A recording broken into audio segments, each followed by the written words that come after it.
Arts आणि commerce शाखेतील विद्यार्थ्यांनाही पायलट होण्याचं स्वप्न पूर्ण करता येणार आहे। पायलट परवान्यासाठी 12वी मध्ये विज्ञान शाखेची अट रद्द करण्याच्या प्रस्तावाला DGCAनं मंजुरी दिली। अंतिम मंजुरीसाठी DGCAकडून नागरी विमान वाहतूक मंत्रालयात शिफारस करण्यात आली आहे। पायलटची कमतरता लक्षात घेता हा मोठा बदल करण्याचा निर्णय घेण्यात आलाय। तर तुम्ही जर आर्ट्स आणि कॉमर्सला ॲडमिशन घेतलेलं असेल पण तरी तुम्हाला पायलट होण्याची इच्छा असेल तर तुमच्यासाठी ही बातमी महत्त्वाची आहे। तुमचंही पायलट होण्याचं स्वप्न तुम्ही पूर्ण करू शकता।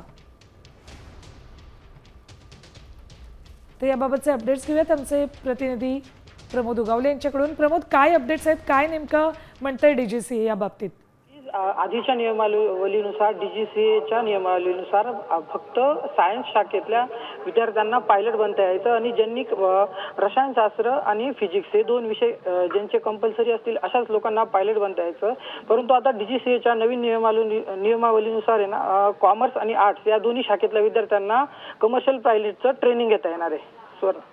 धन्यवाद प्रमोद या संपूर्ण माहितीसाठी। तर तुम्ही सुद्धा आता पायलट बनू शकता, त्यासाठी सायन्सला तुम्ही ॲडमिशन घेतलंच पाहिजे अशी काही अट आता नाही।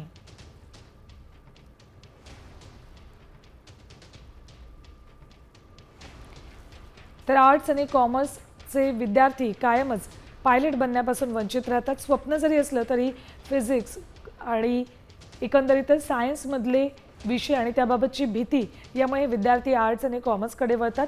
आता मात्र तुम्ही आर्ट्स आणि कॉमर्समध्ये शिकत असलात, 11वी-12वीचं शिक्षण जरी तुम्ही आर्ट्स आणि कॉमर्समधून घेतलं असलं तरीसुद्धा तुम्ही पायलट बनू शकता। त्याबाबत DGCAकडून महत्त्वाची पावलं उचलली गेली आहेत।